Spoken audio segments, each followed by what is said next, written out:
अस्सलामुअलैकुम। सुबह से आगे में आपको कहेंगे खुश आमदीद। इस उम्मीद और दुआ के साथ शुरुआत करते हैं कि आपके दिन का आगाज ठीक हुआ होगा, खैरियत से हुआ होगा। मेरा नाम अनम अहमद है। मेरा नाम आयशा यूसुफ है और ये भी उम्मीद है कि क्योंकि 6 महीने गुजर चुके हैं इस साल के 2025 के, वैसे कहते हुए भी मुझे अजीब लग रहा है, पता ही नहीं चला अभी तो शुरू हुआ था 2025 और 6 महीने गुजर भी गए हैं और अगले 6 महीने जो है उनका आगाज आज से यानी 1 जुलाई से हुआ। नया माली साल शुरू होने जा रहा है, नया माली साल भी शुरू हो रहा है। मुझे लगता है कि हमें अपनी जिंदगी के बारे में भी सोचना चाहिए। वैसे जो न्यू ईयर्स रेजोल्यूशंस बनाई थी आपने, वो बनाई थी या नहीं बनाई थी? पहले ये बताई, पहले बनाई थी या नहीं? मैं वैसे कोई नहीं बनाती, मैं go with the flow kind of. ठीक है, थोड़ा बहुत तो प्लान होना चाहिए ना। आयशा, आपने क्या बनाई है? मैंने कुछ बनाई थी, वो ये कि हर रोज कुछ ना कुछ नया सीखना है, कोशिश करनी है कि थोड़ा सा ज्यादा पढ़ना है। वो अल्हम्दुलिल्लाह मैं कर रही हूँ and I am very proud of half हो गई है वो। 6 महीने गुजर गए तो हाफ हो जानी चाहिए। हाफ आप कह लो कि नहीं हुई है, लेकिन ये कि मैंने रोका नहीं है कहीं पर भी मामला ना, मैं बढ़ती रही हूँ आगे, मैंने अपने आप को स्टैग्नेंट नहीं रखा। नेक्स्ट 6 मंथ्स के लिए अब देखना ये है कि आपने अपनी नई रेजोल्यूशंस जो है वो क्या बनानी है। अगर नई भी बनानी है तो जो ऑलरेडी पहली बनाई थी उनको आपने आगे लेकर चलना है या नहीं चलना। वैसे तुम बना लो अगले 6 महीने के लिए, अभी भी वक्त। मैं कल इस पे काम करती हूं, कल मैं आपको इस पे रिपोर्ट जमा कराऊंगी। आयशा, डन हो गया। नए माली साल की आप बात कर रही थी, वो भी आज से शुरू होने वाला है और कुछ टैक्स रिटर्न्स की भी बात कर रही थी आप, आपने करवा दी? मैंने अभी तक फाइल, अब जाहिर है अभी तो आज पहला दिन है, अभी टैक्स रिटर्न की तरफ भी जाना है। आपने फाइल, आप जाहिर फाइलर तो होंगी ना, अब तो खैर हुकूमत इस तरफ जा रही है। फाइलर नॉन फाइलर की जो कैटेगरी पहले काफी डिस्कस हो रही थी, लेकिन अब तो नॉन फाइलर्स को भी छूट दे दी गई है। अच्छी खासी वो प्रॉपर्टी खरीद सकते हैं, गाड़ी खरीद सकते हैं। गवर्नमेंट ने अपनी तरफ से वैसे उनके गिर्द घिरा तंग किया था, बट इसके ऊपर जो है ना, जो कोई एक्सपर्ट है वही ज्यादा बता सकता है कि उनको ज्यादा रिलीफ मिला है या फिर उनके गिर्द घिरा तंग हुआ है। लेकिन जनाब तैयारी पकड़ लीजिए, आपने टैक्स रिटर्न्स जो है अपनी फाइल करनी है। वैसे वो इतना मुश्किल सिस्टम है ना कि मुझे किसी को हायर करना पड़ता है। हाँ, मैं खुद नहीं करती, ये किसी से करवाना पड़ता है। नेक्स्ट 6 मंथ्स जो है वो आज से क्योंकि शुरू हो रहे हैं और नया तोहफा जो है वो भी हुकूमत की तरफ से मिल चुका है। वो तोहफा क्या है आपको बता देते हैं। वैसे बहुत सारे लोगों को पता होगा, लेकिन हमारा काम है आपको बताना, हम फिर भी बताएंगे, आप इसको तोहफा ही समझें। हुकूमत ने आइंदा 15 रोज के लिए पेट्रोलियम मसनूआत की कीमतों का ऐलान कर दिया है। जी हाँ, डीजल की कीमत में 10 रुपये 39 पैसे फी लीटर इजाफा हो, जिसके बाद डीजल की नई कीमत हो चुकी है 272 रुपये 98 पैसे, यानी कि तकरीबन 273 रुपये, तकरीबन नहीं 273 रुपये ही हो गई है। और हुकूमत की तरफ से पेट्रोल की कीमत में भी 8 रुपये 36 पैसे फी लीटर इजाफा किया गया, जिसके बाद नई कीमत हो गई 266 रुपये 79। अगर ये तोहफा है ना तो मुझे आइंदा तोहफे नहीं चाहिए। तोहफे नहीं चाहिए? नहीं, मैं तोहफों से महंगे तोहफे दे रही है हुकूमत आपको। अच्छा जी, नोटिफिकेशन के मुताबिक पेट्रोलियम मसनूआत की जो कीमतें हैं इसमें इजाफे का इतलाक फौरी तौर पर हो गया है, जो कि आज यकम है, तो फौरी तौर पर इसका इतलाक हो गया है। जबकि दूसरी जानिब ज़राए का ये भी कहना है कि पेट्रोलियम मसनूआत की नई कीमतों में 2 रुपये 50 पैसे कार्बन लेवी भी आयद कर दी गई है और पेट्रोल पर लेवी कम करके 75 रुपये 52 पैसे फी लीटर कर दी गई। जबकि हाई स्पीड डीजल की अगर हम बात करें तो लेवी 74 रुपये 51 पैसे मुकर्रर कर दी गई है। तो पहला माली साल पहला दिन है, उस पे ही लोगों को हम शौक दे रहे हैं। इसके दूररस नताइज होते हैं। लोग जो एक बड़ी तादाद में पूरा दिन या हर रोज कम्यूट करते हैं, उनकी जिंदगियों के ऊपर कितना फर्क पड़ता है। एंड देन जब हम अपनी एक्सपोर्ट्स की बात करें तो कॉस्ट ऑफ प्रोडक्शन बहुत ज्यादा बढ़ जाती है, जिसकी वजह से हमारा बैलेंस ऑफ पेमेंट आउट हो जाता है। लोग क्या कहते हैं, हम तो कह ही रहे हैं हमारी जिंदगियों पर भी डेफिनेटली फर्क पड़ेगा, लेकिन लोग क्या कह रहे हैं जरा उनकी जुबानी सुनते हैं। जब ये ज़्यादा होता है तो 8 रुपये 9 रुपये 10 रुपये ज़्यादा होता है, और जब ये सस्ता होता है तो 1 रुपये या 2 रुपये होता है। यहाँ पे अभी पता नहीं क्या क्या कुछ बढ़ना है, आवाम को छोड़ दें आप, इनको कोई फ़र्क पड़ता है? ये 100 रुपये बढ़ जाए, 200 रुपये बढ़ जाए। महंगाई है, ये हर नया दिन हमारे लिए नए रेट ही होते हैं, नया सब कुछ ही होता है। पेट्रोल बता देता है, हूँ बंदा की कर सकता है, उन्होंने तो कोई फर्क नहीं पैंदा। जाना है आवाम की जेब च, तो गरीब आदमी किधर जाए? 25-30 हज़ार रुपये सैलरी वाला किराए के घर का किराया देगा, बच्चों की फीस देगा या ये पेट्रोल के पैसे देगा। ये आवाम के साथ बहुत जुल्म है, ना नौकरी पेशा पिस रहा है, जो इनके बड़े बड़े कारोबार है, ना मांगने वाला पिस रहा है, बीच के इंसान जो सफेद पोती इंसान। तो जनाब लोग बड़े मायूस हैं और गम का भी इजहार कर रहे हैं कि हुकूमत ही हमारे साथ क्या कर रही है। जिसकी 25 से 30 हज़ार या इवन 40 हज़ार भी सैलरी है, वो किस तरह से अपने एक्सपेंसेस को मीट करेगा। लेकिन आपको घबराने की जरूरत नहीं, एक अच्छी खबर भी हमारे पास बिजली के हवाले से। बिजली सारिफीन के लिए एक रिलीफ है जी। बिजली बिलों से सूबाई इलेक्ट्रिसिटी ड्यूटी खत्म करने का फैसला कर लिया गया है। वजीर तवानाई ओवैस लगारी ने तमाम वज़राए आला को खत लिख दिए हैं और कहा है कि जुलाई से इलेक्ट्रिसिटी ड्यूटी की वसूली बंद होगी। बिजली के बिलों में टैक्सों का बोझ कम करना चाहते हैं। तो एक तरफ तो महंगाई हुई है, महंगा किया है पेट्रोलियम मसनूआत को, लेकिन मुश्किलात भी तो आसान करी है। नहीं, फर्क क्या पड़ा? आप यहाँ से ना खत्म करते, वहाँ से ना बढ़ाते, तो फिर हम कहते हैं आसमान से गिरा खजूर में अटका। आपने एक तरफ से कम कर दिया, दूसरी तरफ से बढ़ा दिया। नहीं, अब आई डोंट नो वहाँ से जितना कम हुआ है यहाँ से उतना ही रिलीफ मिलेगा या नहीं मिलेगा, इसके ऊपर डेफिनेटली देखना पड़ेगा। लेकिन खत लिख दिया गया है वज़ीर तवानाई उवैस लगारी की तरफ से तमाम सूबों को। लेट्स सी कब तक इंप्लीमेंट इसके ऊपर होता है और क्या बिजली के बिलों में रिलीफ मिलता है या नहीं मिलता है। इससे पहले आपको पता है प्राइम मिनिस्टर ने एक और ऐलान भी किया था कि पीटीवी की जो फीस थी, वो कम कर पीटीवी की ड्यूटी जो थी वो भी खत्म कर दी गई थी। 40 रुपए के अराउंड कहीं थी, वो खत्म कर दी, वो खत्म की थी और डेफिनेटली उससे भी बहुत ज़्यादा फर्क पड़ा था। अब देखते ये हैं कि इसकी इम्प्लीमेंटेशन जो है वो कब तक होती है और क्या वाकई में ये एक रिलीफ है आवाम के लिए या नहीं है, या फिर ये भी एक हम कह सकते हैं लॉलीपॉप की तरह ही दिया गया।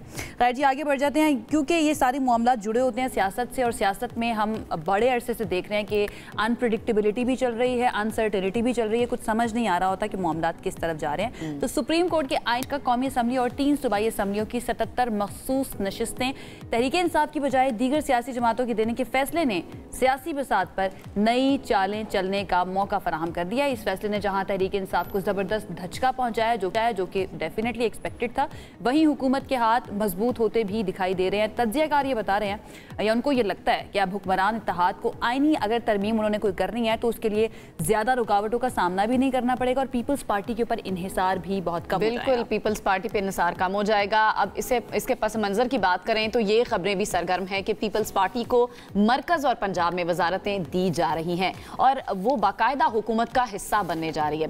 तो दूसरी जानिब खैबर पख्तूनख्वा की बात करें तो वहाँ पर पीटीआई में अंदरूनी इख्तलाफात हैं जो दिन ब दिन बढ़ते जा रहे हैं। सूबाई हुकूमत के लिए बड़ी मुश्किलात पैदा हो रही हैं और वज़ीर आला अली अमीन गंडापुर के खिलाफ तहरीक अदम एतमाद की खबरें भी गर्दिश कर रही हैं। लेकिन पार्टी चेयरमैन बैरिस्टर गौहर वो ये दावा कर रहे हैं कि खैबर पख्तूनख्वा में उनका मैंडेट महफूज है और वज़ीर आला अली अमीन गंडापुर के खिलाफ किसी भी तहरीक अदम एतमाद का वो डट कर मुकाबला करेंगे और डट कर मुकाबला किया जाएगा।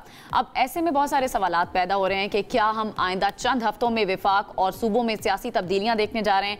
क्या पीटीआई अपनी सफ़ों को मुत्तहिद रख पाएगी और पीपल्स पार्टी कौन कौन सी वजारतें ले सकती है या किन में उनको दिलचस्पी हो सकती है?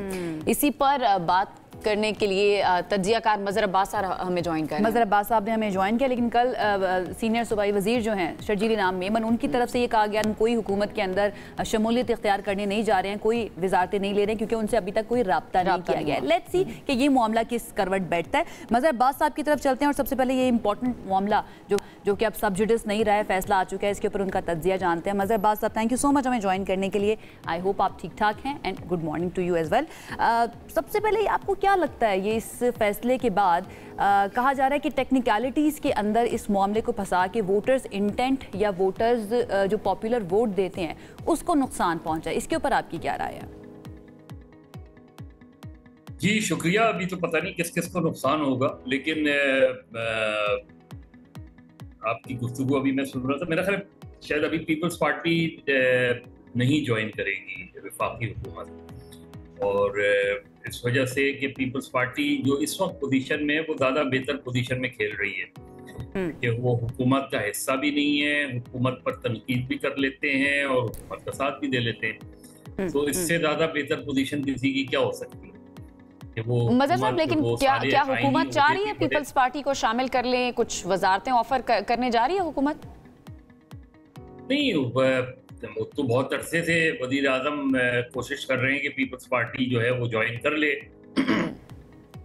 लेकिन पीपल्स पार्टी शुरू में भी इसीलिए रिलक्टेंट थी कि उन्हें अंदाज़ा था कि वो जो तनकीद होती है, जाहिर है एक हुकूमत जो है आम तौर पे पॉपुलर गवर्नमेंट नहीं होती, और क्योंकि जब भी आप हुकूमत में आते हैं तो फिर सारी जिम्मेदारियां आपकी बन जाती हैं।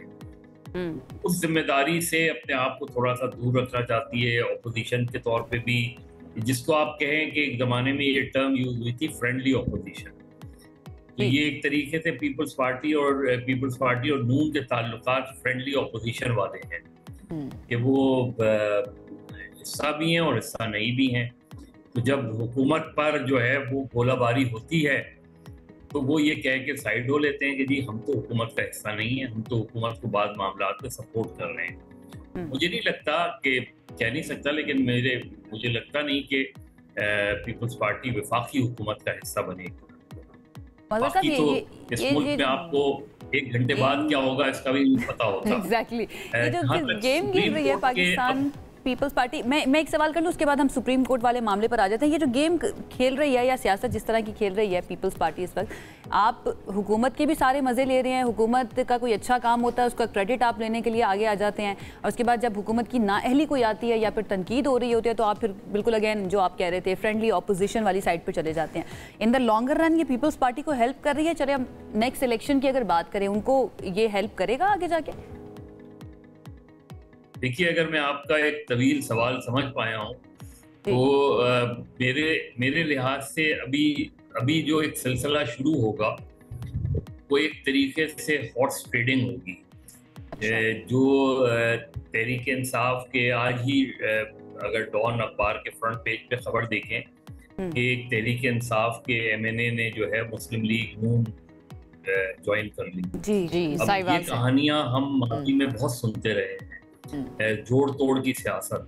तो यही जोड़ तोड़ की सियासत मुझे लग रहा है कि ये जो फैसला आया है ये दरअसल जोड़ तोड़ की सियासत को मजबूत करेगा।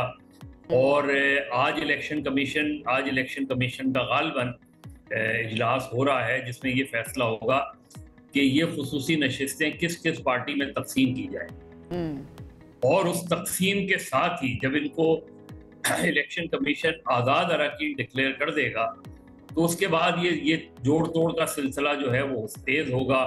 पीपल्स पार्टी कुछ MNAs को तोड़ने की कोशिश करेगी, मुस्लिम लीग कुछ MNAs को तोड़ने की कोशिश करेगी। इसी तरह ये सिलसिला हमें खैबर पख्तूनख्वा में भी नजर आएगा। उसके काफ़ी हद तक खैबर पख्तूनख्वा में कोई मुश्तरका हुकूमत बनाने की कोशिश की जाएगी तहरीक इंसाफ की हुकूमत ख़त्म करके। तो ये सारे सिलसिले माशाल्लाह इस आईनी तरमीम, इस आईनी फैसले, आईनी अदालत के फैसले के नतीजे में मजहर साहब केपी गवर्नमेंट की बात की है। जो चेयरमैन PTI बैरिस्टर गौहर वो कह रहे हैं कि अगर वजीर आला खैबर पख्तूनख्वा अमीन गंडापुर के अगेंस्ट कोई तहरीक आती है, तहरीक अदम एतमाद आती है तो हम डट कर मुकाबला करेंगे। आपको लग रहा है इस वक्त तहरीक इंसाफ इस पोजीशन में है कि अपनी गवर्नमेंट को बचा सकती है, सेव कर सकती है, और आने वाले दिनों में तहरीक अदम एतमाद आ रही है? इस हवाले से भी बताइए कुछ अगर आपके पास खबर है तो। देखिए, इतना आसान नहीं है। खैबर पख्तूनख्वा में उनकी पोजीशन काफ़ी कंसोलिडेट है, और कोई मैंने कहा कि अगर ऐसा होता है और परवेज खटक साहब या जो साबिक 2 मरतबा वज़ीर आला रहे हैं खैबर पख्तूनख्वा के तहरीक इंसाफ के, और उसके बाद इमरान खान साहब की मेरे नज़दीक बहुत बड़ी सियासी गलती थी जब उन्होंने उनको एक ऐसे मौके पे वज़ारत आला से हटाया जब वो 2/3 अक्सरियत लेकर उन्होंने इमरान खान को दी थी खैबर पख्तूनख्वा में। वो उनकी बहुत बड़ी सियासी गलती थी इमरान खान साहब की। उसकी वजह मुझे नहीं समझ में आती माँ सिवाय इसके कि वो कहीं उनकी पॉपुलैरिटी से वो थे। लेकिन एनीवे, अब आज की जो सूरत हाल है उसमें बहुत आसान नहीं है। उसमें एक बराह रास्त तसादुम हो सकता है तहरीक इंसाफ और हुकूमत के दरमियान अगर खैबर पख्तूनख्वा की हुकूमत को तब्दील करने की कोशिश की गई। लेकिन कोशिश ज़रूर होगी।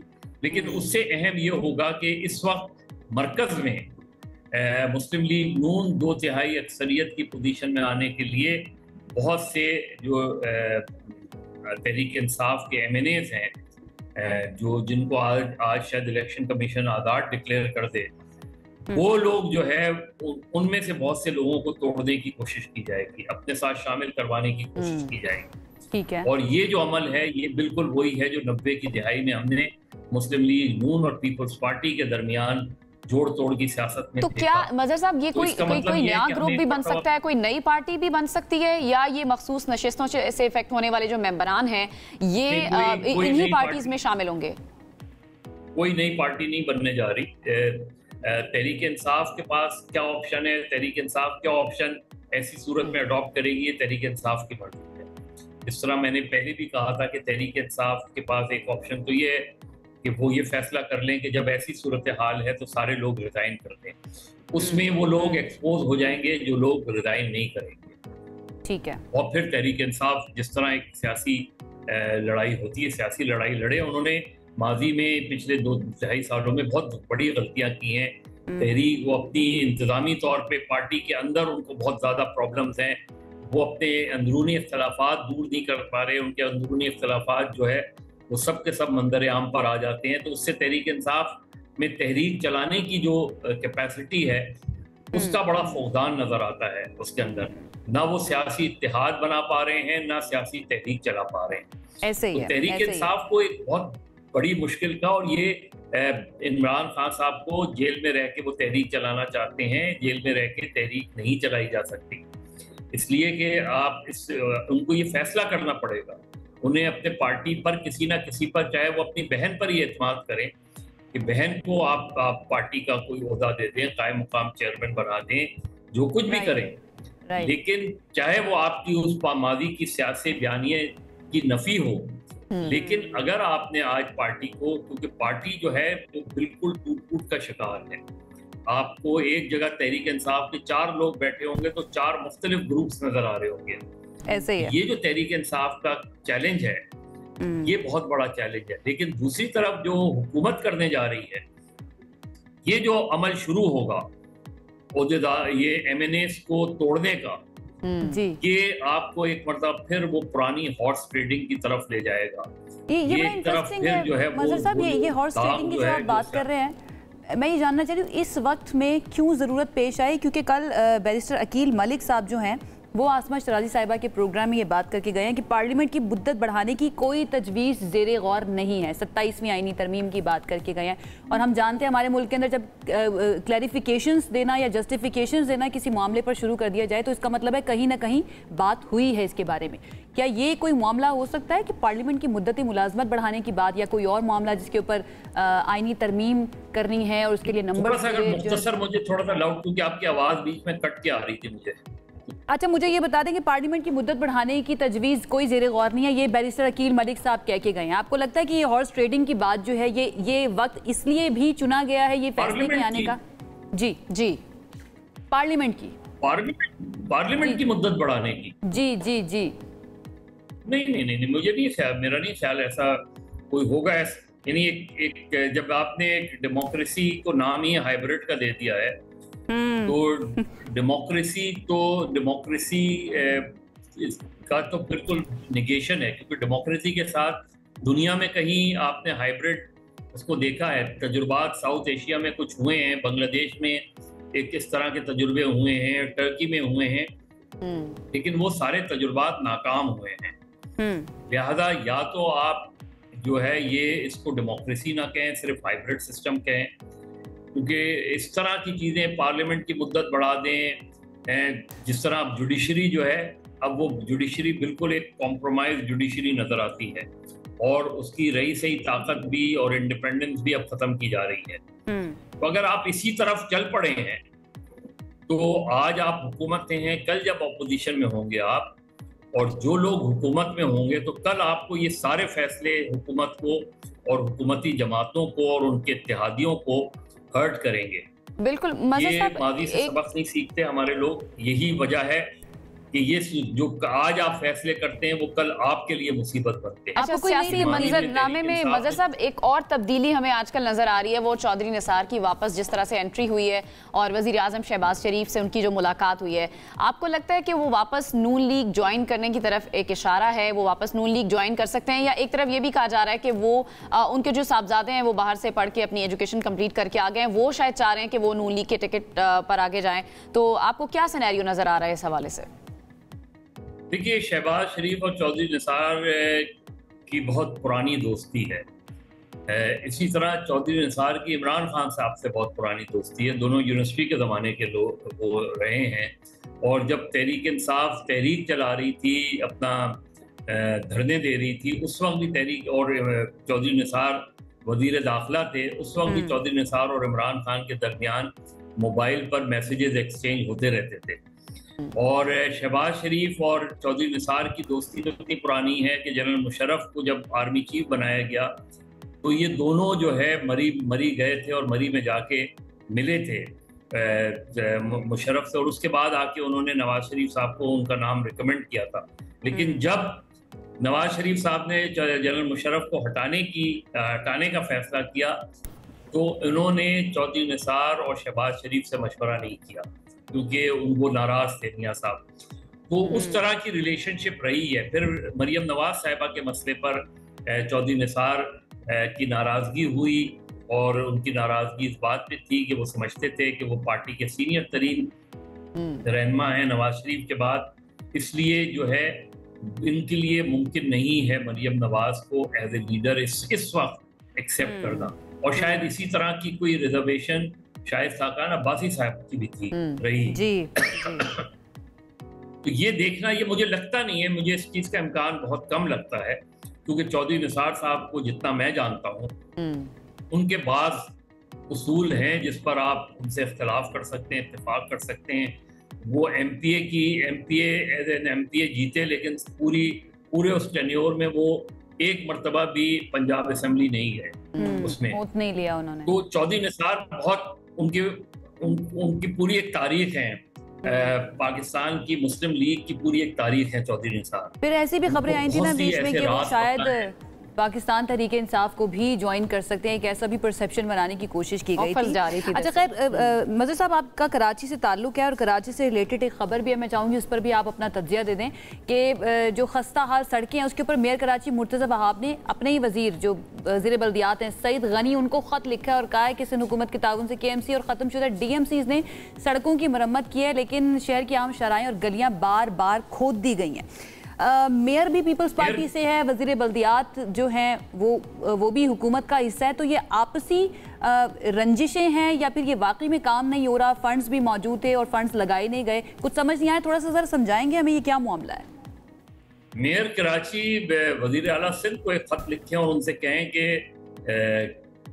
KMC जो है या वो एज ए मेयर जो है उनको सारी फाइनेंशियल, पॉलिटिकल और एडमिनिस्ट्रेटिव पावर KMC को मिलनी चाहिए, मेयर को मिलनी चाहिए। ये सड़कों के लिए किसी को वजीर को खत लिख देना या उसको लिख देना, वो बेसिकली वो ठीक है, टेक्निकल बात ठीक होगी, एडमिनिस्ट्रेटिवली बात ठीक होगी, लेकिन ये रिफ्लेक्ट करता है, ये बजाते खुद रिफ्लेक्ट करता है कि कराची में मेट्रोपॉलिटन कॉरपोरेशन कराची को जब तक आप नहीं बनाएंगे ये मसाइल होंगे, एक दूसरे पर ब्लेम गेम चलता रहेगा।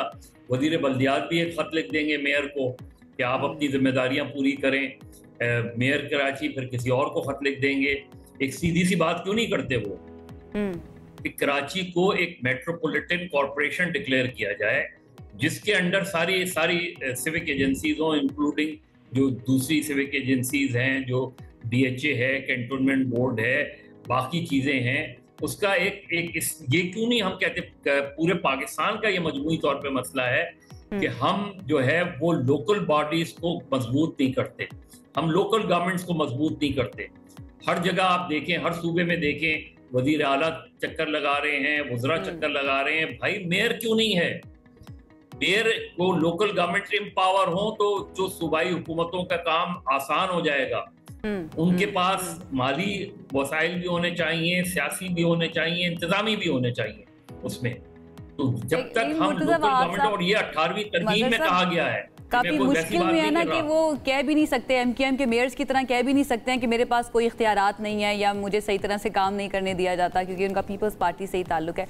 तो प्लानिंग आपको नजर आती है कि सड़कें बनती हैं लेकिन उसके बाद लाइनें डलने के लिए दोबारा से खोद दी जाती हैं।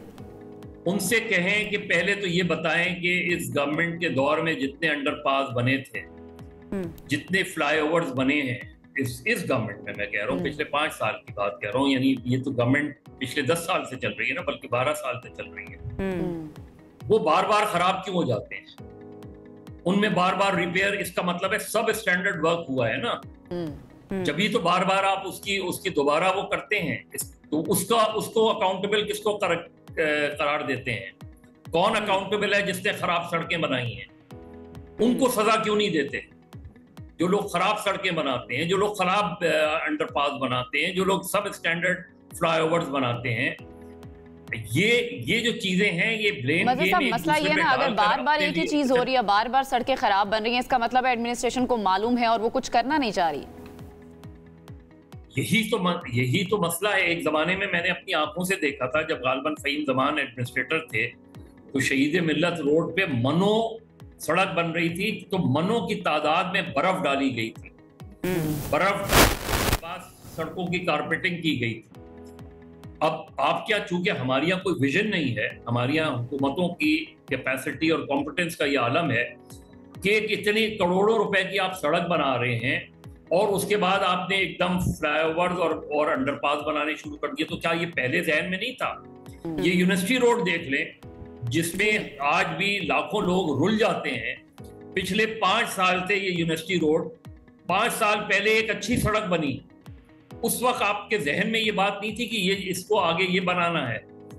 उस सड़क का क्या हाल है? पिछले 5 साल से लोग रुल रहे हैं और कोई एक, ना विफाकी हुकूमत, ना सूबाई हुकूमत, ना बल्दियाती हुकूमत, कोई अपनी जिम्मेदारी लेने को तैयार नहीं है, कोई इन चीजों को बेहतर करने को तैयार नहीं है और रोना रोते रहते हैं पैसों का। जो पैसे हैं वो कहाँ खर्च हो रहे हैं? वाटर बोर्ड, एक सड़क बनती है, उसके बाद आके वाटर बोर्ड वाला खोद देता है, उसके बाद आके सुई गैस वाला खोद देता है, उसके बाद आके के इलेक्ट्रिक वाला खोद देता है।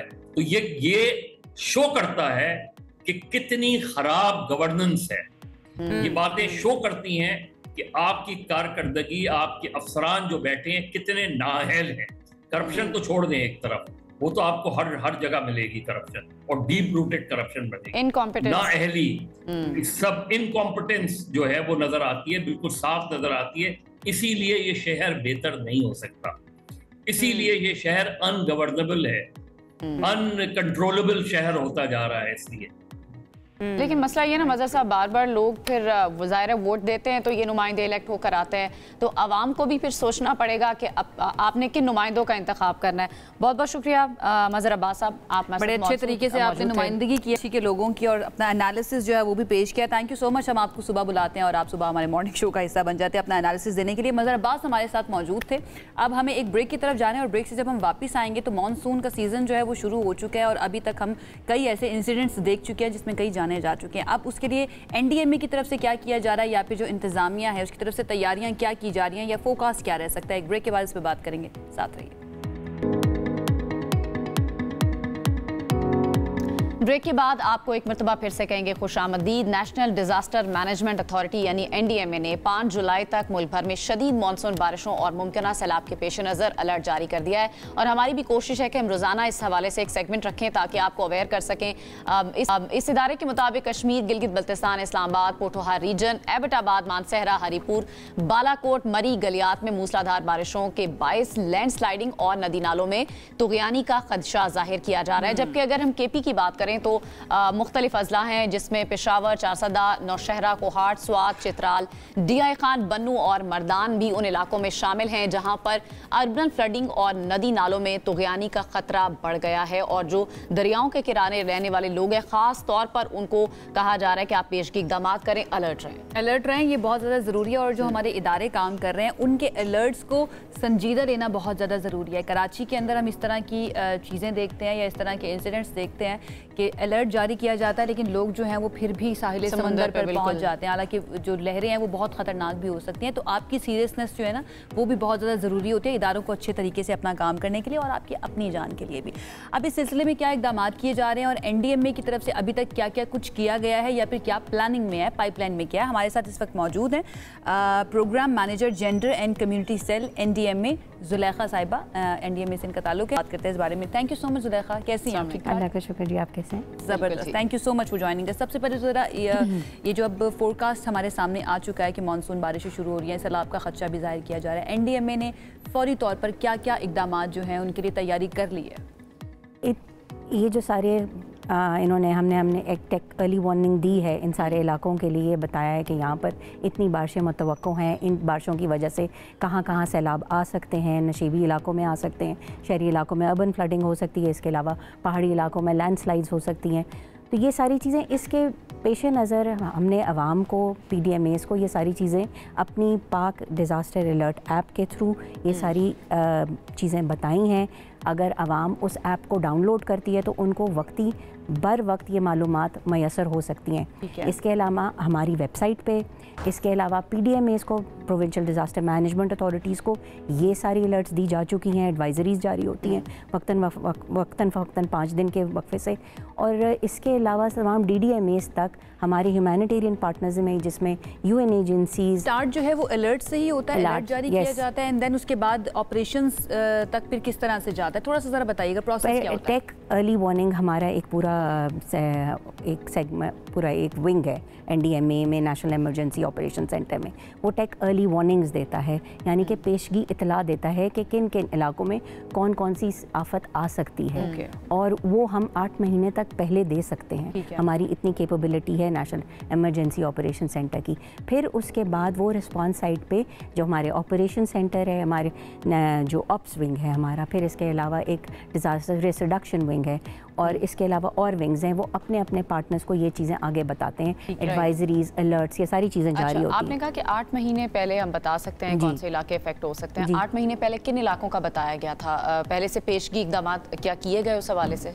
इन सारे इलाकों में सब PDMA से हमने एक DMCF है, एक पूरा national disaster management coordination forum है, जिसमें सारे PDMAs हमारे साथ NDMA के साथ उसके मेंबरान हैं। उनको अभी पिछले महीने ही बुला के उन सबको ये सारी बातें, ये सारी चीज़ें बता दी गई थी कि ये सब मुतवक्के होने वाला है, और आप अपने अपने सूबों में ये इकदामात कर लें। सो जो सारे के सारे हमारे काउंटर पार्ट्स हैं, हमारे सारे ह्यूमैनिटेरियन पार्टनर्स हैं, वो ऑन बोर्ड होते हैं इन सब चीज़ों से। आगे ये उनका काम है कि वो उसको करें। हम देखते हैं ना, जिस तरह अभी ये इंसिडेंट 2 हुए हैं, एक तो करंट जो योब बलूचिस्तान में इंसिडेंट हुआ, एक गाड़ी बह गई, उसमें ख़वातीन थी, फिर हमने स्वात का वाक़या देखा।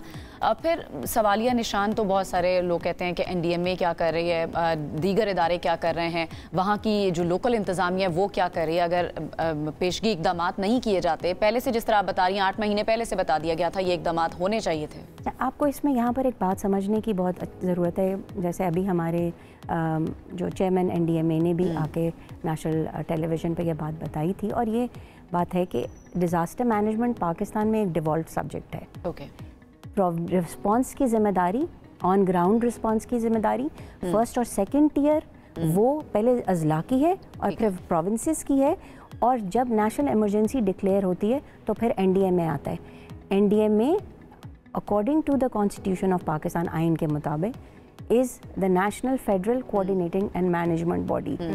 तो उसमें फिर वो हमारा जो काम है कि हमने तमाम सूबों के साथ कोऑर्डिनेशन रखनी है, मैनेजमेंट रखनी है, प्रॉपर पॉलिसीज़ इन प्लेस करनी है, वो सारे काम हम करते हैं। टर्म्स भी मौजूद हैं ये जो आप बता रही हैं आईने पाकिस्तान के मुताबिक जो जिम्मेदारी हैं NDMA की, क्या उसके अंदर ये भी मौजूद है कि अगर डिवॉल्व पावर जिनके पास है, जो फर्स्ट टियर या सेकंड टियर वाले हैं, वो अपना काम सही तरह से सरअंजाम नहीं दे रहे, तो NDMA भी उनके कोई एहतसाब उनका कर सकता है या किसी तरीके से उनको जिम्मेदार ठहरा सकता है? क्या ये मौजूद है? बिल्कुल, ये तो NDMA नहीं, ये तो फिर हुकूमत पाकिस्तान ही कर सकती है, NDMA नहीं हो सकता। सॉरी, NDMA नहीं, हुकूमत पाकिस्तान।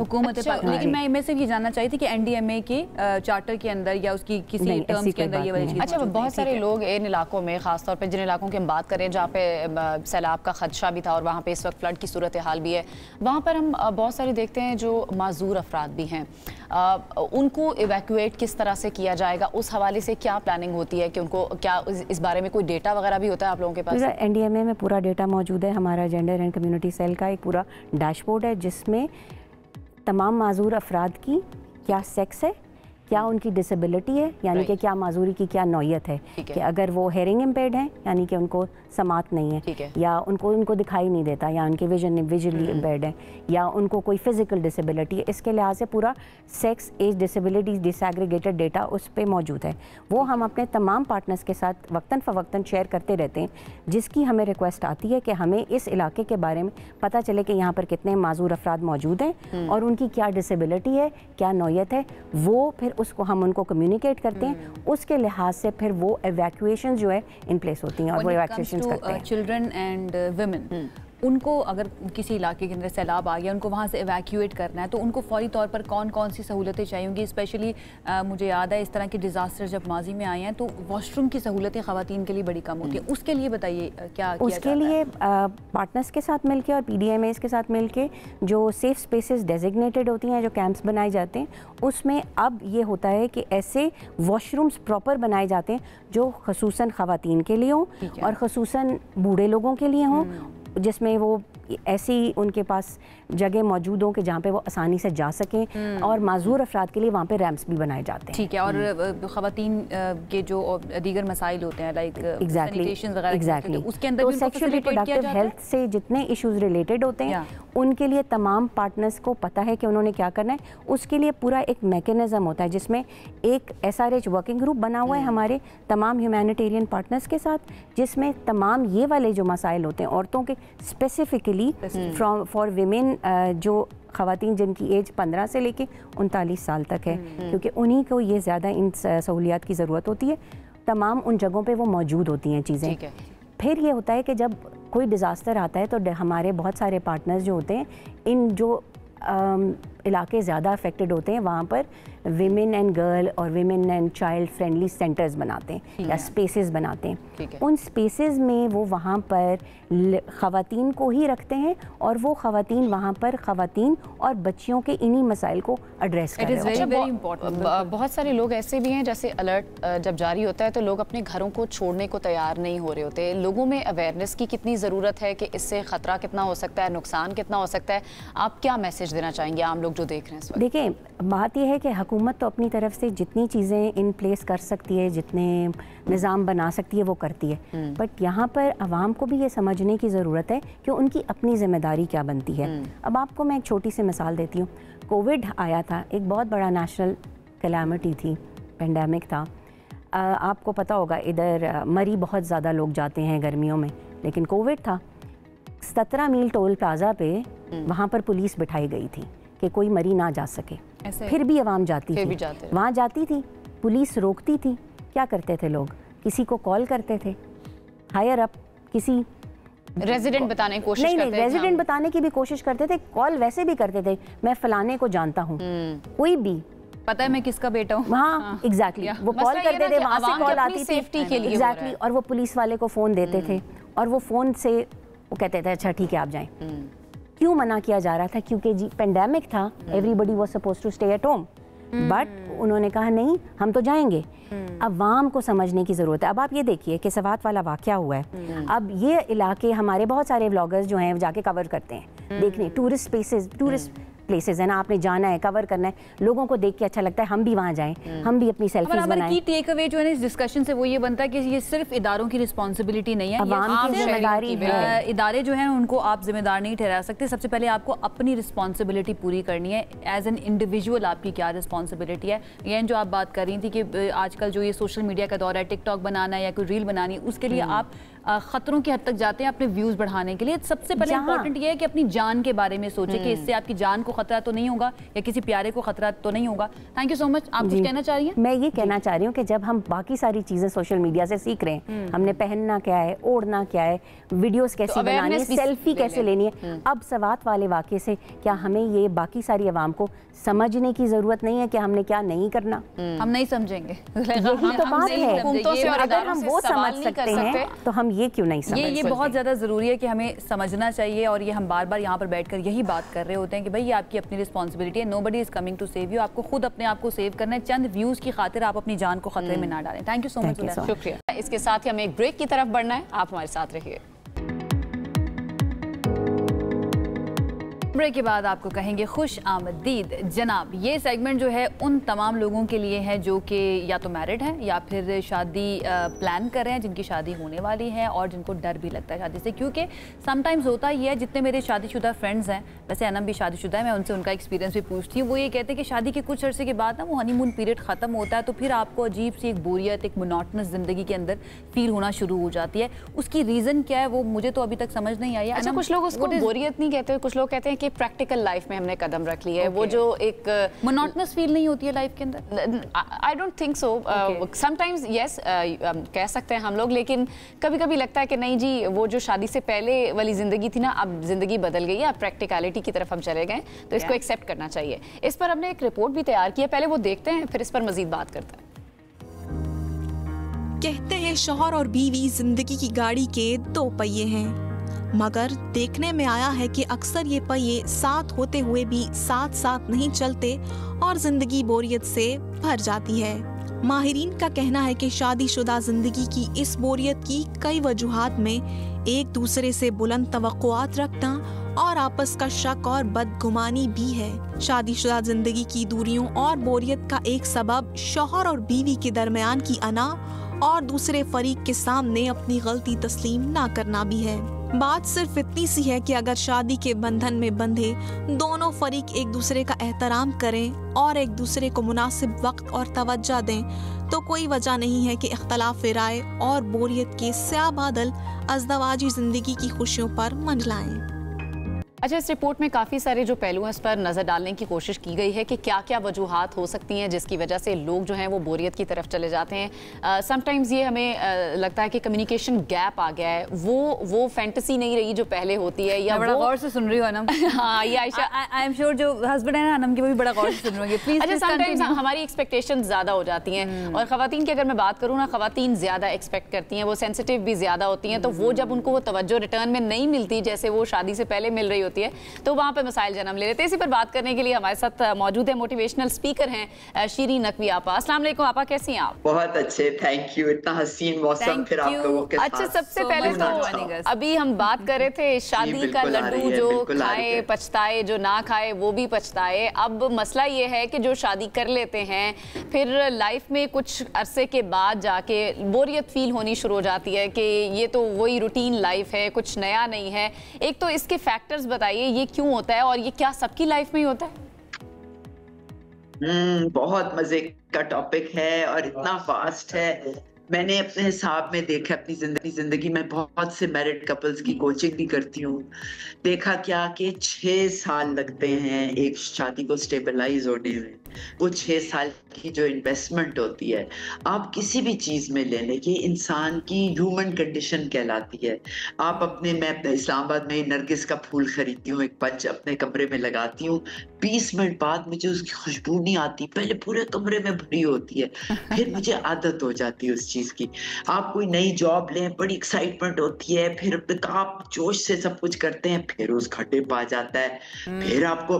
तो इंसान हमेशा नॉवेल्टी और सिक्योरिटी, सेफ्टी और नॉवेल्टी के दरमियान फ्लक्चुएट करता है। हमें नॉवेल्टी चाहिए, नई नई चीजें चाहिए, लेकिन हमें स्टेबिलिटी भी चाहिए। अब ये जब शादी में आने लगता है तो इंसान की फितरत फिर वहां आ जाती है। उसमें कौन कौन सी चीजें, रेपिटेशन, जॉब में भी रेपिटेशन होती है, किसी भी रिश्ते में होती है, फ्रेंडशिप्स में भी अगर आप करें, दोस्तियों में क्यों एक्साइटमेंट रहती है, क्योंकि कभी कभी मिलते हैं और किसी प्रोग्राम के तहत मिलते हैं कुछ करने को। शादी में हम ये नहीं करते एक दूसरे के साथ, गलती ये होती है बड़ी। तो रेपुटेशन एंड रूटीन, वही सालन पक रहे हैं, वही बिल्स आ रहे हैं, वही झगड़े फसाद के और ससुराल मैंने सुना है कि अच्छा फिर अक्सर लड़ाइयाँ भी सेम टॉपिक्स के ऊपर हो रही होती है। बड़ी अच्छी आपने बात की कि ये जिबिल्लत के अंदर है, इंसान की इंस्टिंक्टिव है कि उसको रेपुटेशन इतनी पसंद नहीं आती है, बल्कि उसको कुछ ना कुछ चाहिए टू लुक फॉरवर्ड टू, या फिर एक्साइटमेंट उसको चाहिए करने के लिए। फिर तो हम ये समझेंगे कि हर शादी के अंदर शायद इस तरह के मसले होते हैं। जो शादियां फिर कामयाब होती हैं वो ऐसा क्या मुख्तलिफ कर रहे होते हैं जो कि नाकाम शादियों के अंदर हमें नजर नहीं आता?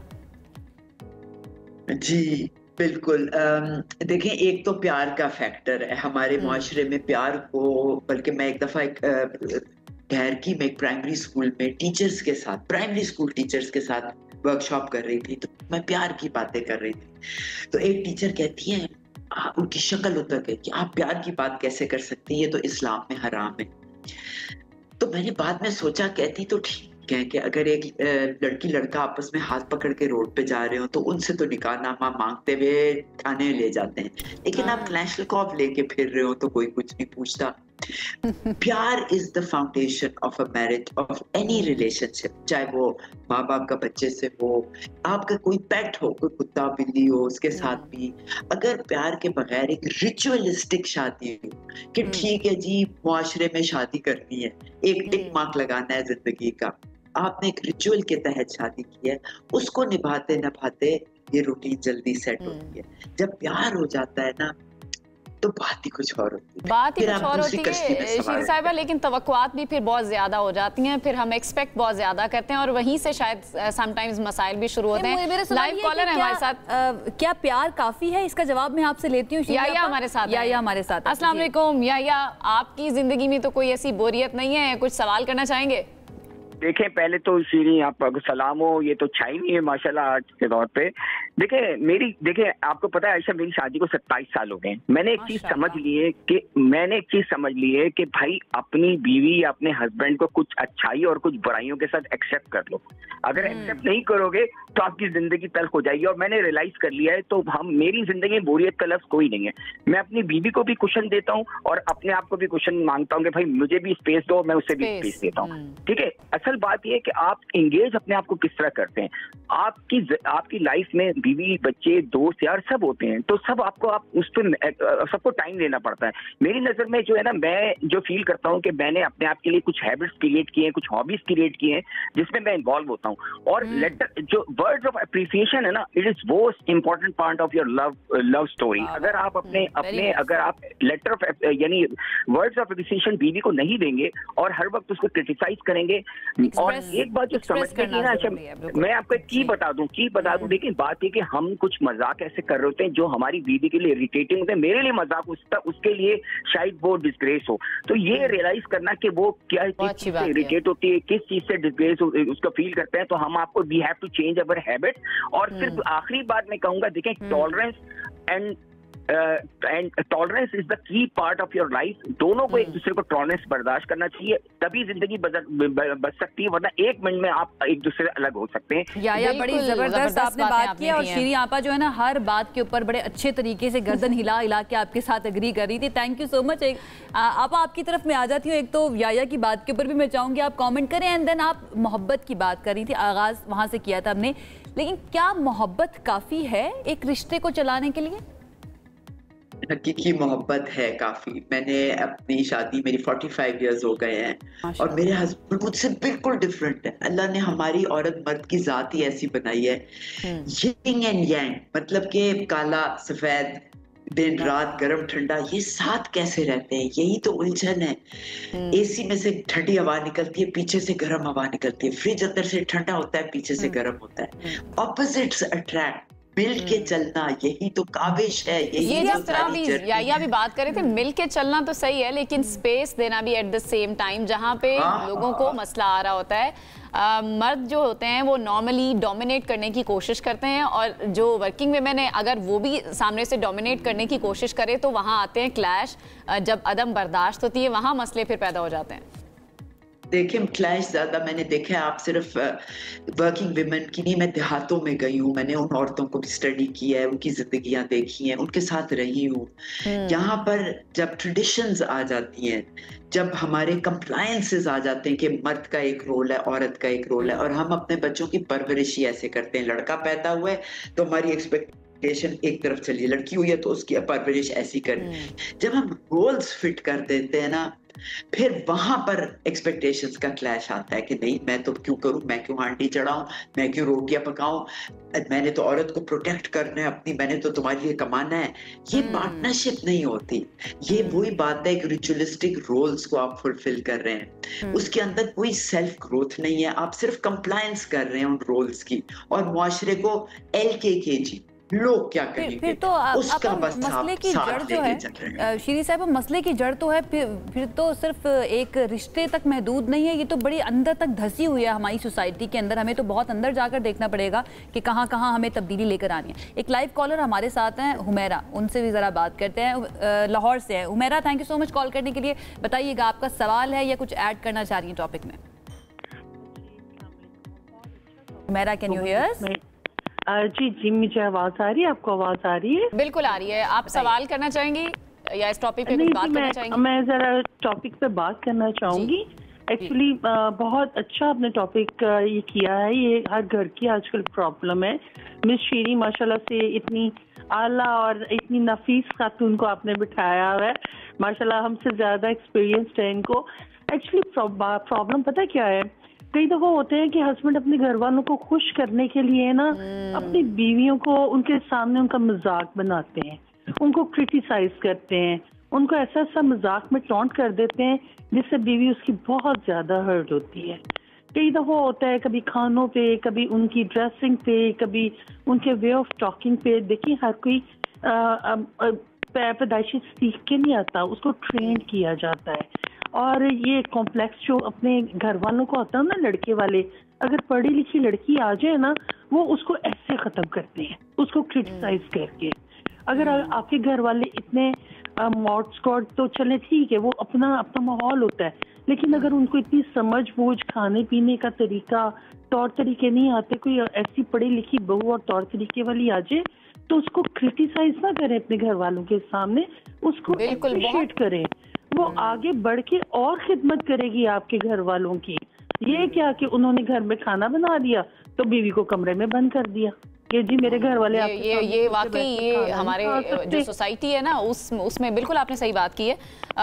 मेरे साथ ये सब कुछ हुआ है, मैं आपको इसलिए बात कर रही हूँ। बिल्कुल, वो हम समझ सकते हैं। इंडिविजुअलिटी जो है ना, वो किसी भी इंसान की, चाहे वो औरत है या मर्द है, वो नहीं खत्म करने की कोशिश करनी चाहिए। या फिर थर्ड पर्सन जब इन्वॉल्व हो जाता है, जब लड़की के घर वाले या लड़के के घर वाले इन्वॉल्व हो जाते हैं, वहाँ पे भी असल जो मसले हैं वो खराब होने शुरू होते हैं। एक और कॉलर हमारे साथ हैं, Shabbir Ahmed Humaira. Thank you so much आपका इनपुट के लिए। हम कोशिश करेंगे शीरी आपा से भी इसके ऊपर उनका कॉमेंट लें। हमारे साथ शबीर अहमद भी है रावलपिंडी से। शबीर, थैंक यू कॉल करने के लिए। बताइएगा, आपका कोई सवाल है या फिर आप भी ऐड करना चाह रहे हैं कुछ टॉपिक के अंदर हुमैरा की तरह? नहीं, मैं कुछ भी टॉपिक के अंदर ऐड नहीं करना चाह रहा। जस्ट अस्सलाम वालेकुम पूरी टीम को मेरी तरफ से, टू शीरी मैम को। मैं बस ये इशू जो अपना ये घरेलू मामले में, शादीशुदा मामले, मियाँ बीवी के मामले में डिस्कशन हो रही थी, ये हमने माशरती तौर पे इसको एक वो बना लिया है, उसे क्या कहते हैं, मतलब ऐसी कंट्रोवर्सी दुनिया में होनी नहीं चाहिए। वैसे हर बंदे को मतलब कंप्रोमाइज करके एक दूसरे के साथ चलना चाहिए। हम मतलब हमें इस तरह होना चाहिए जैसे अगर वो अपने फराइज अंजाम दे रही है तो हमें भी देने चाहिए। बिल्कुल बिल्कुल, हम भी यही चाहते हैं कि ऐसा होना नहीं चाहिए, लेकिन अनफॉर्चुनेटली पाकिस्तान जैसी सोसाइटी में ये होता है। आपका मसला तो नहीं है, घर में डांट तो नहीं पड़ती है भाभी से हमारी? पड़ती है, पड़ती है। बहुत अच्छी बात है। मैं भी उनको डांटता हूँ, वो भी मुझे डांटती है। तो बस ये खुश, यही बैलेंस जो है ना बहुत ज़्यादा ज़रूरी है। शबीर भाई, बहुत अच्छी आपने बात की है, थैंक यू सो मच। हम शीरी आपा की तरफ चलते हैं। शीरी आपा, हुमैरा ने जो बात की एंड देन शबीर ने जो बात की, हमारे पास दोनों तरह के मौक़िफ़ आ गए। शबीर की ज़िंदगी के अंदर हमें एक बैलेंस नज़र आ रहा है, हुमैरा की ज़िंदगी में हम बात करें वो काफ़ी दुखी भी नज़र आई। एंड देन मैंने उस चीज़ को फील भी किया कि आप समटाइम्स ऐसी बात कर देते हैं या ऐसा कोई मजाक कर देते हैं जो आपके लिए शायद नॉर्मल हो, लेकिन वो किसी की दिल आज़ारी एंड देन आपके लाइफ पार्टनर की दिल आज़ारी कर रहा है, तो उसके कॉन्सिक्वेंसेस तो फिर बड़े दूररस होते हैं। What do you think about it? Absolutely, basis आपने शादी की है तो आप रिस्पेक्ट के बेसिस पे चले ना। चले प्यार मोहब्बत नहीं है, प्यार मोहब्बत से ट्रस्ट, रिस्पेक्ट, कॉन्फिडेंस रिलेशनशिप में ये सारी चीजें आती हैं, लेकिन आप रिस्पेक्ट नहीं छोड़ सकते। अच्छा, जब छुप जाता है तो उसके पीछे बहुत सारी, देखिए अगर मर्द इस तरह बेइज्जती करता है ना तो उसने बचपन में कुछ देखा है, उसके अब्बा ने अम्मी के साथ कुछ, ये सारे वॉइसेस ये इनग्रेन्ड होते हैं हमारे बचपन, नॉर्मल 3 साल है की उम्र तक ऐसे बिहेव करना किसी भी खातून के साथ या अपनी वाइफ के साथ। उसने एक पैटर्न, उसका एक पैटर्न बना हुआ है, उससे वो निकल नहीं सकता और वो ट्रिगर हो जाता है किसी ना किसी इंसिडेंट से, एंड वो सबकॉन्शियसली अंडर द रेडार ये सारी चीजें चलती हैं। इस सबसे बड़ी बात मर्द औरत दोनों के लिए एक लफ्ज मैं देती हूँ, वो है दरगुजर। मैच्योरिटी 6 साल के बाद अगर आप लेकिन श्री साहब, अभी जब मैं बात कर रही थी, जब थर्ड पर्सन की इन्वॉल्वमेंट हो जाती है उसको कैसे उसमें से माइनस करना है, क्योंकि प्रॉब्लम्स वहीं से शुरू होते हैं। समटाइम्स जो मर्द होता है वो अपने घर वालों को राज़ी करने के लिए, जिस तरह भी कॉलर भी हीरा हमारे साथ जो मौजूद थी, उन्होंने कहा कि अपने घर वालों को राज़ी करने के लिए समटाइम्स वो ऐसे स्टेप्स ले जाता है जो औरत की दिल आज़ारी करता है। तो सबसे पहले जो मर्द है, घर का सरबराह है, उसको क्या करना चाहिए कि वो थर्ड पर्सन की इन्वॉल्वमेंट को ख़त्म करे? पहले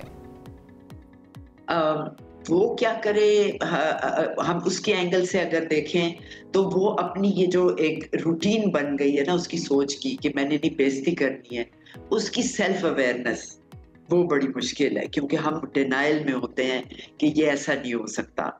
उस सेल्फ अवेयरनेस को कैसे बेदार किया जाए, ये बड़ा मुश्किल काबिश है। नॉर्मली क्या जरूरत है, अपने यानी कि हस्बैंड का दोस्त, वो जिसको रिस्पेक्ट करे, वो जिसकी वाह करे, उसके थ्रू कहलवाएं कि आप ऐसा करते हैं। वो अवेयरनेस दोस्त देगा, बीवी नहीं दे सकती, माँ नहीं दे सकती, घर वाला कोई नहीं दे सकता, ठीक। और अगर बीवी के ऊपर ये सहरा जा रहा है और थर्ड पर्सन कानून बना रहे हैं या बुराई कर रहे हैं, तो मेरा एक ही जो है उस पे सुनो सबकी, करो अपनी। लेकिन समटाइम्स वो मर्द का भी एस्पेक्ट है ना कि वो कहता है कि मैं रिश्तों में फंसा हुआ हूँ, मैं क्या करूं? मुझे ऐसा लगता है कमजोरी आपकी तरफ से ही आएगी तो किसी तीसरे बंदे की इन्वॉल्वमेंट हो सकती है। हस्बैंड और वाइफ दोनों को इस चीज को सबसे पहले अंडरस्टैंड करना चाहिए कि हम दोनों की लड़ाई झगड़े के दौरान या किसी भी बात के दौरान कोई तीसरा नहीं बोलेगा। हमारे साथ आपा एक लाइव कॉलर है, उनको भी हम शामिल कर लेते हैं, देन हम आगे बढ़ाएंगे बात को। एहतिशाम है पेशावर से। एहतिशाम, थैंक यू कॉल करने के लिए, बताइएगा क्या कहेंगे? जी अस्सलाम वालेकुम। वालेकुम सलाम। मैडम आजकल जो सिस्टम चल रहा है ना, मैं भी आपका शो देख रहा हूँ, तो मैं ये देख रहा हूँ कि शादी से पहले तो माशाल्लाह मोहब्बतें वैसे ही बढ़ जाती हैं, रिश्ते आते हैं, सब कुछ ठीक हो जाता है, लेकिन शादी के बाद मियाँ बीवी एक दूसरे को ठीक से समझ नहीं पा रहे, एडजस्ट नहीं कर रहे। जैसे कि मर्द सुबह से शाम तक स्ट्रगल करता है अपने घर को चलाने के लिए, उसके बाद वाइफ जब कह दे कि मैं तुम्हारे लिए ये कर रही हूँ या मैं वो कर रहा हूँ, या मर्द कह दे। सेकंड बात ये जो पीछे से क्लासेस लेते हैं, चाहे वो लड़का है चाहे वो लड़की है, मैं बहुत ज्यादा डिटेल में देख रहा हूँ कि घर तबाह हो रहे हैं। माशाल्लाह हमारी कोर्स फुल हुई है इस टाइम डिवोर्स केसेस से। तो अगर लड़का लड़की पहले एक दूसरे को एडजस्ट कर लें, दीन को मद्देनजर रख के कि भाई ये हमारी लाइफ है, हमने इसको प्यार मोहब्बत से चलाना है, एहसान किसी राइट, ठीक है, आपका सवाल आ गया। बड़ा अच्छा सवाल किया आपा, शीरी आपा। इन्होंने एहतिशाम ने पेशावर से थे, ये कि पहले से आपको अंडरस्टैंड एक दूसरे को करना भी बहुत ज़्यादा ज़रूरी है कि भाई आपने एक दूसरे के साथ ही रहना है। पहले तो ये डिसाइड कर लेना कि साथ रहना है या नहीं रहना। जब डिसाइड करने के साथ रहना है तो फिर एडजस्ट करना है हर सूरत के अंदर। मेरा सवाल भी इसके अंदर ऐड कर लीजिएगा कि सोशल मीडिया ने आपको क्या लगता है कितना ज़्यादा इसके अंदर ख़राबी पैदा की है, क्योंकि एक्सपेक्टेशंस बहुत बढ़ा दी हैं, कंपैरिजन बहुत बढ़ा दिया कि देखो भाई उसकी वो अपनी बीवी के लिए ये कर रहा है, तुम मेरे लिए क्यों नहीं कर रहे, या वो उसकी बीवी अपने हस्बैंड के लिए ये कुछ कर रही है, तुम मेरे लिए क्यों नहीं कर रहे। इसके ऊपर भी कॉमेंट कीजिएगा। तो वो परपेचुअली पोर्ट्रे करता है मीडिया एक रोमांस की हालत। हम मूवीज भी देखते हैं, उसमें भी डाउन आता है, फिर ऊपर रोमांस चला जाता है। लेकिन सब लोग अगर ये समझ लें, तारीख में कोई भी कहानी किसी भी हीरो हीरोइन की शुरू होती, बच्चों की कहानियां कहाँ से शुरू होती, वंस अपॉन अ टाइम, और फिर क्लाइमेक्स आता है कॉन्फ्लिक्ट जब शदीद होता है, और खत्म कहाँ होती हैं वो कहानियां, and they lived happily ever after. Happiness is not a story. जहाँ खुशी शुरू होती है वहां कहानी खत्म हो जाती है। जिंदगी नाम ही इम्तिहान का है, हम सब सुनते हैं और कहते हैं, इसमें आपने कैसे एडजस्ट करना है। मैं आपको देखिए, डिसअपॉइंटमेंट्स और डिप्रेशन तो दोस्तियों में भी होती है, बहन भाइयों में होती है, माँ बाप और बच्चों के दरमियान होती है। बिल्कुल सही कह रही हैं जी साहब। जरा जल्दी से ये बता दें कि किस तरह इस रिश्ते को जिंदा रखा जा सकता है जहाँ बोरियत आ गई है, क्या किया जा सकता है, हस्बैंड क्या रोल प्ले कर सकता है, वाइफ क्या कर सकती है? कोई भी, बिल्कुल कोई भी दोनों में से हो, अपनी मनमानी करना छोड़ दें। ये इनसिक्योरिटीज होती है कि भाई मैंने अपनी जितवानी है, मैंने अपनी आइडेंटिटी बनवानी है। जरा सा अपनी इस दुनिया से निकल के दूसरे की दुनिया में दाखिल हो, दूसरे से क्यूरियस हो। अच्छा, तुम बचपन में कहाँ पढ़ती थी, कहाँ पढ़ते थे, क्या होता था, तुम्हारी मौज मस्ती क्या होती थी। आपको एक पूरा सिलेबस मिल जाएगा कि उसकी जिंदगी की चाहतें और उसको बुरा क्या लगता है। दूसरा, क्रिएट नॉवेल्टी। कोई ना कोई अपने अंदर इन्वेस्ट करें, अपनी ग्रोथ। चाहे बीवी घर में बैठ के वही घरेलू बातें कर रही है, वही नेगेटिविटी आ रही है, तो आपने अपने कोर्सेरा पे कोई कोर्स करें, कोई इंटरेस्ट डेवलप करें, कोई हॉबी डेवलप, उसकी नई नई बातें छेड़ें। फ्लावर डेकोरेशंस हो, आप हर जगह ऑर्गेनाइजेशंस खुली हुई हैं जहाँ आप कर सकते हैं। कोई टाइम शेड्यूल करें ताकि आप नए लोगों से मिलें, नई म्यूजियम जाएं, कहीं कोई नई जगह देखें अपनी, ताकि नई novelty, remember novelty all the time, and communicate कि मुझे तो ये अच्छा लगता है, और लॉजिक के थ्रू इमोशन हटा के मुझे ये भला लगता है और ये बुरा लगता है।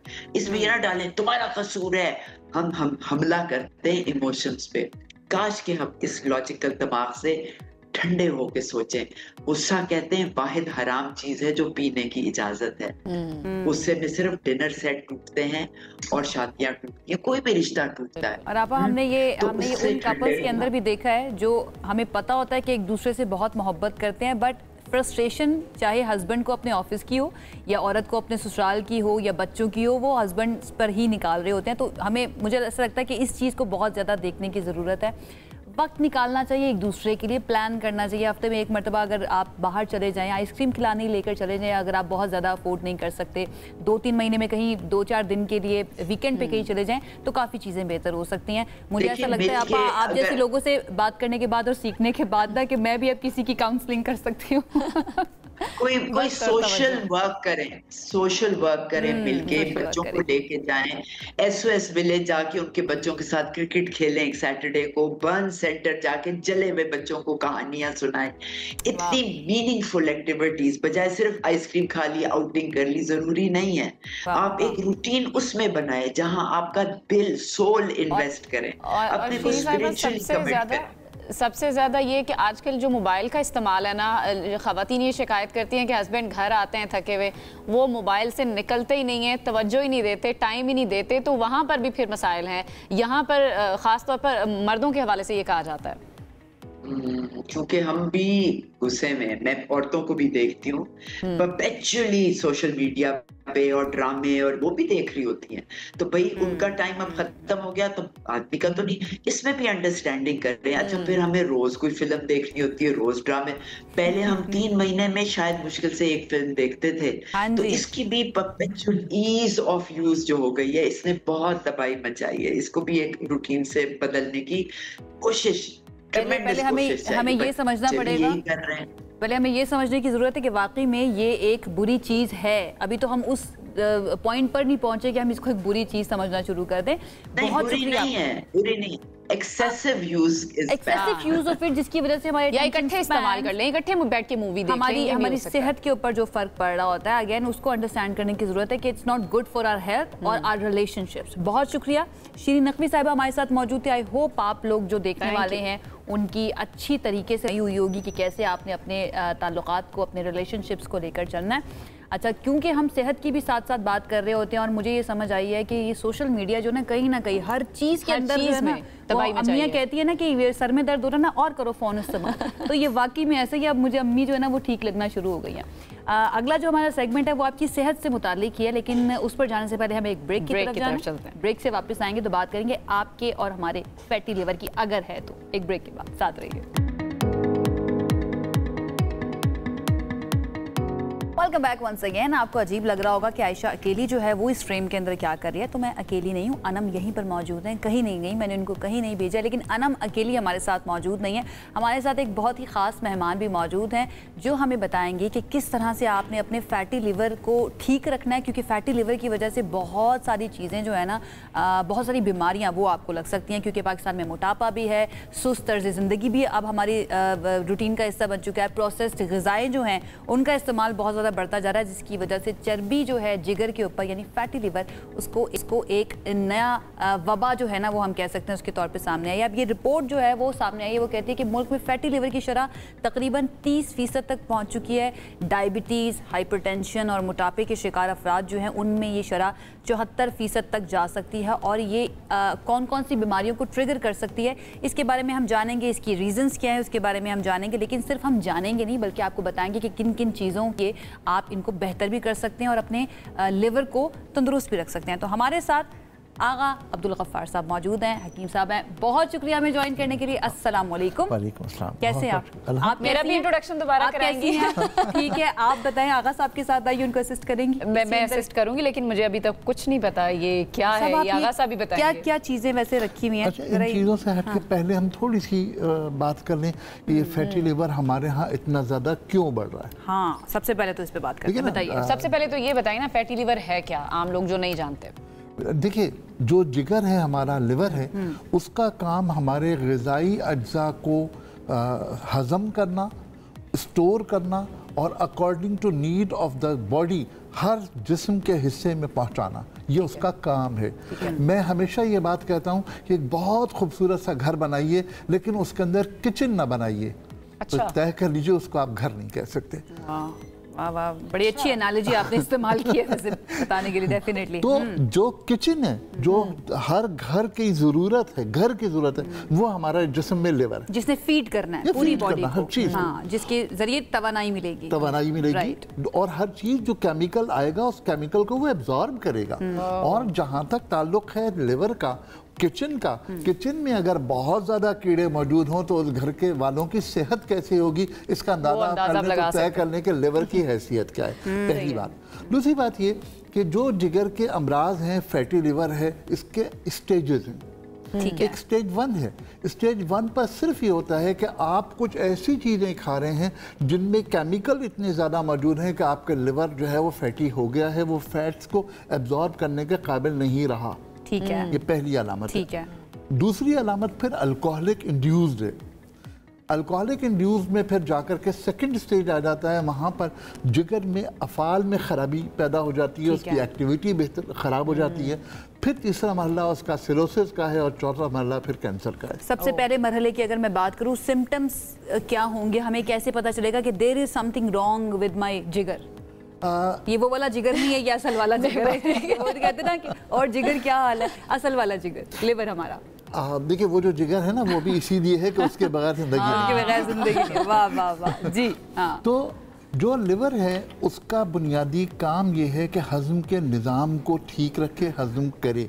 अच्छा, अगर फर्ज करें कि हज़म करने की चीज़ें जो मिली जा रही हैं वो ठीक नहीं जा रही तो फिर वहाँ पर मसाइल पैदा। जैसे कि क्या ऐसी चीज़ें हैं जो हाज़मे में प्रॉब्लम क्रिएट करती हैं? अगर मैं बहुत सख्त जुमला इस्तेमाल करूँ तो मैं आपसे अर्ज़ करूँ कि आजकल हमारे यहाँ तेल के नाम पर जो कुछ बिक रहा है उसके अंदर पाम ऑयल शामिल है, और पाम ऑयल की खूबी यह है कि वो लिवर को फैटी कर देता है।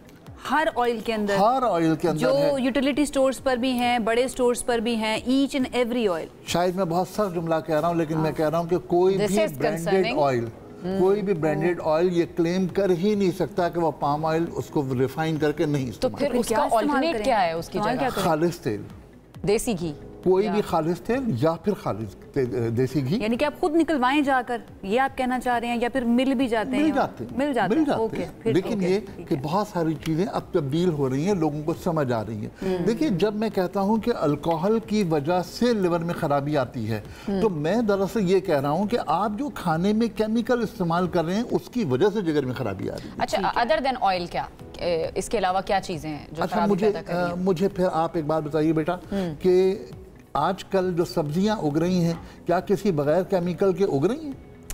हर चीज में केमिकल है। तो बात ये है कि ये वो तमाम चीजें हैं जिस पर हम लोग बात करते हुए डरते हैं।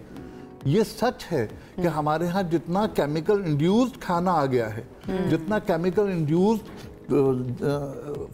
जितने भी फ्रीज फूड आ गए हैं, ये सारे के सारे जो है हमारे लिवर को ख़राब कर रहे हैं, और हम लोग इस पे बिल्कुल कोई बात नहीं करते और हम गलत जगह पर बच्चे तो बड़े ये नगेट्स वगैरह, ये जो फ्रोजन आइटम्स हैं, इनके तरफ नगेट्स बड़े मज़े से खाते हैं। मैं तो खुद खाती हूँ। अच्छा, फ्रोजन फूड तो एक तरफ, अब जो आगा साहब बात करें कि घर में जो आप खाना पका रहे हैं, सब्जियां तो वही हैं जो केमिकल के साथ हुई हैं, तो इसका मतलब घर का खाना भी कंसर्निंग है हमारे लिए। देखिए, केमिकल वहाँ इस्तेमाल हो रहा है जो ज़मीनों में इस्तेमाल, वो अलग नहीं, उसके ऊपर स्प्रेज हो रहे हैं, और वो स्प्रेज जो है, तो ये बात कहने का मकसद ये कि कुछ चीज़ों को समझिए और उन तमाम चीज़ों से बचने की कोशिश कीजिए। की सब्जी जो है उसको कम से कम 3 मरतबा धोइए, उसके बाद इस्तेमाल कीजिए। पहली मरतबा थोड़ा सा सिरका डालकर, दूसरी मरतबा थोड़ा सा मीठा सोडा डालकर, और तीसरी मरतबा सादे पानी से। अच्छा। जब तक आप 3 मरतबा धो लेंगे तो उसके ऊपर जो केमिकल लगा हुआ है उसका असर खत्म। और जो मेरे जैसा बंदा वो तीनों चीजें एक साथ डाल सकता है एक ही मरतबा धोने के लिए? नहीं, आयशा की लेजीनेस जो है ना वो नेक्स्ट लेवल पे जाती है। ये आपने दुकान जो सजाई हुई है इसके बारे में जरा बताइए। इसके बारे में सबसे पहली चीज जो मैं आपसे अर्ज कर रहा हूँ ये है, ये कुछ दाने हैं, लग रहे हैं दाने, ये असल में मिल्क थैसल, इसको इंग्लिश में मिल्क थैसल कहते हैं। इसे I heard about it. Milk thistle बहुत फायदेमंद है लिवर के लिए, और ख़ास तौर से अल्कोहल इंड्यूस्ड लिवर को ठीक करने के लिए ये एक बेहतरीन दवा है। कैसे इसका इस्तेमाल करना है? इसका पाउडर बना करके 3 ग्राम की मिकदार में खा लीजिए। अच्छा। ये जो ऊँट कटारा इसे उर्दू ज़बान में कहते हैं, ये शौकतुल जमल अरबी ज़बान में कहते हैं, इसे मिल्क थैसल जो है वो हम इंग्लिश में कहते हैं। इसको वैसे हम खा सकते हैं? जी खा सकते हैं। इसको सिलीबियम मेलिनियम कहते हैं, और इसका एक्सट्रैक्ट सिलीमायरिन है। और अगर आप सिलीमायरिन को सर्च करेंगे तो पूरी दुनिया में लिवर के, फैटी लिवर के इलाज के लिए ये एक बेहतरीन दवा है। और कितने टाइम इस्तेमाल, यानी दिन में कितना इस्तेमाल इसका होना चाहिए? 3 ग्राम होना चाहिए रोजाना कम से कम। और ख़ास तौर से वो जो पाकिस्तान में जो मौजूद है हमारे यहाँ ऊँट कटारा, इसके अंदर दुनिया में आमतौर पे 2% सिल्लियम आयरन होती है और पाकिस्तान में जो ऊँट कटारा होता है उसमें 7 to 8% silymarin. And it's good, बहुत बहुत अच्छा, कड़वा है लेकिन ये बहुत कड़वा है ये। हाँ, अरे इसको कैप्सूल में भर के खा लेते हैं। अच्छा नेक्स्ट ये क्या है? ये दूसरी चीज़ है, ये छोटे छोटे दाने होते हैं जिस तरह अंगूर के दाने होते हैं खुश्क, काली मिर्च टाइप लग रहा है। काली मिर्च लग रहा है ना? वैसे लगा था काली मिर्च। ये खाना नहीं, काली मिर्च नहीं मैं नहीं खा रही। अच्छा देखिए इसे अरबी ज़बान में इनब और सालब कहते हैं, उर्दू में मको कहते हैं और इंग्लिश में इसे ब्लैक नाइट शेड कहते हैं। ये ब्लैक नाइट शेड से आप तलाश करेंगे तो आपको लिवर के हवाले से एक बेहतरीन दवा का इंतखाब मिल जाएगा। कैसे कंज्यूम कैसे करना है हमें? 3 ग्राम पर डे। और ये किस टाइम हम खाने से पहले खाएं, नाश्ते से पहले खाएं, या किसी भी टाइम खा सकते हैं? दवा का असर दवा है और दवा जो है वो बेहतरीन दवा है।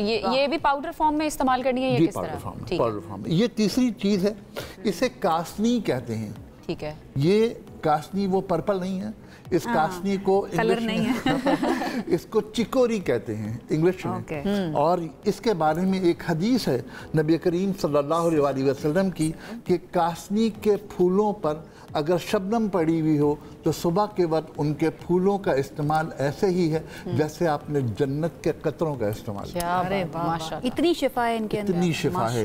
और जिगर के लिए कासनी एक बेहतरीन दवा है, इसे चिकोरी कहते हैं इंग्लिश ज़बान में। और इसको कैसे कंज्यूम करेंगे हम? इसको भी हम 3 ग्राम की मिकदार में यूज़ कर सकते हैं। ये हम अलग अलग एक एक चीज़ की एक मिकदार खुराक बता रहे हैं। अगर हम कॉम्बिनेशन बनाते हैं तो उसकी मिकदार खुराक बदल जाएगी। उसका क्या होगा फिर? अगर ये 3 चीज़ों का आपने बताया, ये 4 9 ग्राम नहीं होगा, फिर ये तीनों मिलाकर 3 ग्राम 3 ग्राम होगा। राइट। अच्छा, चौथी चीज़ जो मैं आज और लेकर आया हूँ इसे हम कहते हैं अफसनतीन।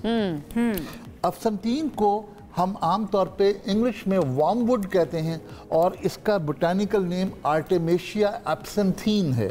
तो ये आर्टेमेशिया जो है ये जिगर के अफ़ाल को बेहतर करने के लिए और उसके साथ साथ ये हमारे जिगर की तमाम बीमारियों को ठीक करने के लिए बेहतरीन दवाएं हैं। अगर इनकी कॉम्बिनेशन कोई शख्स इस्तेमाल करे तो शायद वो अल्कोहलिक लिवर जो हो जाता है, जो बहुत ज़्यादा ख़राब होता है, जो सेकंड स्टेज की जिगर की खराबी होती है, वो भी इसके साथ बिल्कुल ठीक हो जाती है। अच्छा, डॉक्टर्स जो मेडिसिन देते हैं या लोग ज़ाहिर जब डॉक्टर के पास जाते हैं वो उन मेडिसिन के साथ भी इसको इस्तेमाल कर सकते हैं या सिर्फ इनको इस्तेमाल करना है या सिर्फ उनको इस्तेमाल करना है? देखिए वो तमाम मेडिसिन जो हैं वो एक्सट्रैक्ट हैं। अब मैं अर्ज़ करूँ ये जो ऊँट कटारा है, ऊँट कटारा को मैंने आपसे अर्ज़ की कि जो दवाएं हैं इसके अंदर ये है सिल्लीमैरिन। सिल्लीमैरिन जो है वो एलोपैथिक में एक्सट्रैक्ट करके इस्तेमाल की जाती है। दवा यही है। ठीक है। अगर आप ये इस्तेमाल कर रहे हैं 3 ग्राम और आप वो इस्तेमाल कर रहे हैं 200 मिलीग्राम, तो ये 3 ग्राम जो है वो 200 मिलीग्राम के बराबर हो जाए। ठीक है। अच्छा आगा साहब, मैं ये जानना चाह रही थी आपसे कि ये जो अब हमारे सामने जड़ी बूटियाँ रखी हुई हैं, क्या इसको एक नॉर्मल इंसान भी कंज्यूम कर सकता है सो दैट उसका लिवर फैटी ना हो, और जिसका फैटी लिवर हो चुका है वो अगर दूसरी मेडिसिन में नहीं जाना चाह रहा, वो इन मेडिसिन के थ्रू हल कर सकता है अपना ये मसला? बिल्कुल हल कर सकता है, इसलिए कि ये तमाम चीज़ें जो है बुनियादी तौर पर एंटी टॉक्सिन हैं। और इन दवाओं के अलावा अगर कोई शख्स दवा इस्तेमाल करना चाहे तो वो कहलाती है त्रिफल। 3 फल ये होते हैं हड़, बहेड़ा और आंवला। ये वो त्रिफल है जिसके बारे में वेदा ये क्लेम करती है कि अगर कोई शख्स 12 साल तक त्रिफल इस्तेमाल करे तो उसके सफ़ेद बाल काले हो जाएंगे। यानी वो तमाम जो हम लोग एजिंग की बातें करते हैं वो सारी एजिंग जो बेहतर हो जाएगी सिर्फ त्रिफल से। लेकिन ये बात ध्यान में रखिएगा कि जो तिब है, जो नेचुरल तिब है, वो इस बात को बिलीव करती है कि आपके जिस्म में टॉक्सिन की स्टोरेज ना हो, बल्कि उसको एग्जिट कर दिया जाए, निकाल दिया जाए। तो हड़, बहेड़ा, आंवला भी एक बहुत अच्छी दवा है जो हमारे लिवर को हमेशा एंटी टॉक्सिन के तौर पर इस्तेमाल होती है और अच्छी होती है। अच्छा आगा साहब, अभी आप बता रहे थे कि डोंट्स क्या हैं, क्या क्या नहीं कंज्यूम करना चाहिए, डाइट में क्या क्या चीज़ें ऐड करनी चाहिए ताकि हम इससे दूर रह सकें, फैटी लिवर ना हो सके? फ्रेश जितनी भी सब्जियां हैं वो इस्तेमाल करें। ठीक है। आज ही के प्रोग्राम में कोई बात हो रही थी कि हमारी जिस्म की लिए थकन को ख़त्म करने के लिए नींद बहुत इम्पॉर्टेंट है। नींद के साथ साथ नींद के टाइमिंग बहुत इम्पॉर्टेंट है। यानी अगर फर्ज करें कि अगर इनको मैं पॉइंट्स की बुनियाद पर बात करूं तो रात के 11 बजे से लेकर रात के 3 बजे तक हमें 1 घंटे में 3 पॉइंट्स मिलते हैं, और 3 बजे के बाद हमें सुबह 10 बजे तक 1 पॉइंट मिलता है 1 घंटे की नींद में, और सुबह 6 बजे से लेकर के 9 बजे तक का जो टाइम है, आम तौर पर वहाँ पर नींद शुरू करने वाले अपनी नींद की स्टार्ट ही माइनस से करते हैं। तो ऑल्टरनेट नहीं, रात की नींद का ऑल्टरनेट नहीं है। रात की नींद पूरी तरह हो तो उससे हमारे जिस्म का निज़ाम ठीक होगा।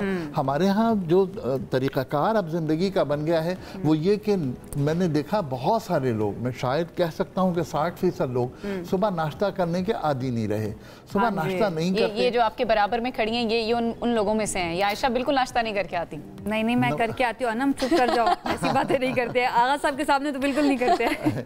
और दूसरी बात ये कि दोपहर का खाना ये तय कर लीजिए कि दोपहर का खाना हेल्थ के लिए जितना अच्छा है शायद जिस दिन का कोई खाना नहीं है। और हमारी जो सबसे बड़ी मुसीबत है वो ये कि हमने जो है वो फेसबुक और उसको अपना मावा और मलजा बना लिया और तमाम चीज़ें इस तरह करने लगे कि दोपहर का खाना खाना छोड़ दिया। मैं हमेशा एक बात कहता हूँ कि खालिक से बेहतर कोई नहीं जानता कि उसने क्या बनाया है। और अगर मैं नबी करीम सल्लल्लाहु अलैहि वसल्लम पर यह ईमान रखता हूँ कि आप कुछ नहीं फरमाते सिवाय इसके कि जो वही है, तो फिर नबी करीम सल्लल्लाहु अलैहि वसल्लम के फरमाने को मैं खुदा का फरमान समझता हूँ। और मैं ये समझता हूँ कि दोपहर खाना खाने के बाद कुछ देर आराम करना कैलूला है, जो नबी करीम सल्लल्लाहु अलैहि वसल्लम की सुन्नत है, और वही हमारी सेहत के लिए इंतहाई ज़रूरी है। सबसे अच्छी बात मुझे हिकमत की ये लगती है कि वो जड़ को पकड़ती है जाके। जो भी बीमारी है वो उसको सिर्फ हल नहीं करती कि आपको थोड़ी देर के लिए आराम आ जाएगा, जड़ को पकड़ती है और जड़ को पकड़ने के बाद उसको हल करने की तरफ भी जाती है। बहुत शुक्रिया आपका। आपने सिर्फ फैटी लिवर के बारे में नहीं बताया बल्कि आपने पूरी रूटीन के बारे में बता दिया कि कैसी होनी चाहिए। रूटीन क्या होगा? डेफिनेटली हेल्दी रूटीन बहुत ज़्यादा ज़रूरी है। अक्सर हम बात कर रहे होते हैं भाई आपकी रूटीन अच्छी होगी तो आधे से ज़्यादा मसले आपकी ज़िंदगी के वैसे ही हल हो जाएंगे।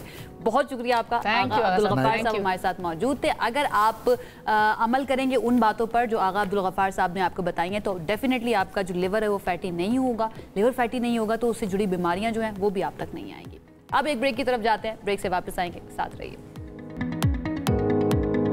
This segment is brought to you by Telenor and Allied Bank Limited. Okay जी, वेलकम बैक। सेगमेंट है हमारा मनी मैटर्स। पाकिस्तान ने आज अपना नया माली साल शुरू कर दिया है, लेकिन मुआशी मैदान में एक बार फिर वही पुराने सवालात गर्दिश कर रहे हैं। सवाल ये भी है कि क्या इस बार वाकई कुछ बदलेगा? इस नए माली साल के आगाज पर ही हुकूमत ने घरेलू आयशा ने फौरन जवाब दे दिया, नहीं बदलेगा। जो हम देखते आ रहे हैं ना, हमें कोई उम्मीद नहीं है, कुछ नहीं बदलेगा। और जो पॉलिसीज हमें आज हमने खुशखबरी भी दी है ना, खुशखबरी वो बैलेंस भी कर दी है ना, पेट्रोल की कीमतें भी बढ़ गई। बुरी खबर दी है, एक अच्छी खबर दी। बहरहाल हुकूमत ने घरेलू गैस के फिक्स चार्जेस में इजाफा कर दिया है, जिस पर ना सिर्फ अवामी सतह पर शदीद तशवीश पाई जा रही है बल्कि माहिरीन भी इस फैसले को गैर मुनसिफाना और मुआशी दबाव बढ़ने वाला इकदाम करार दे रहे हैं। तो सवाल अगेन कि गरीब और मुतवस्सित जो तबका है वो पहले ही बिजली, पेट्रोल, आटे और दीगर बुनियादी अशिया की कीमतों से परेशान है। अब गैस के फिक्स जो बिल्स हैं उसमें इजाफे पर फिर क्या नया तूफान आएगा महंगाई का, वो लोग जो है वो बड़े परेशान इस वक्त दिखाई दे रहे हैं। दूसरी तरफ अगर हम बात करें, बड़े एम्बिशियस गोल्स भी रखे हैं इस माली साल के लिए।